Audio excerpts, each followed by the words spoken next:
তো বন্ধুরা, শীত তো চলে যাচ্ছে, তাই ভাবলাম একটা পাঁচমিশালি আচার বানিয়ে রাখা যাক। তো কড়াতে কড়াটা গরম করে তার মধ্যে পাঁচফোড়ন, মেথি আর জোয়ান আমি শুকনো খোলায় ভালো করে কিন্তু ভেজে ডাস্ট করে রেখে দেব।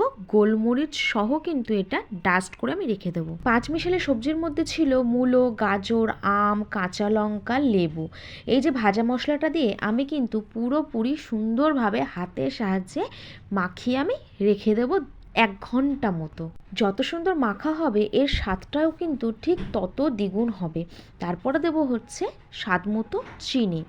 এরপরে দেবো 2 চামচ ভিনেগার দিয়ে কিন্তু আবারও ভালো করে আমি মাখিয়ে নেব। কড়াতে আমি সর্ষের তেল গরম করতে দিয়ে আমার যেই মাখা সবজিগুলো ছিল সেগুলো কিন্তু আমি দিয়ে সুন্দর করে খুন্তির সাহায্যে নাড়াচাড়া করে নেব। এই যে ভালো করে নাড়াচাড়া করেই কিন্তু একদম রেডি আমার পাঁচমিশালি আচার। এটা কিন্তু ফ্রিজে 6 মাস মতো স্টোর করে রাখা যায়।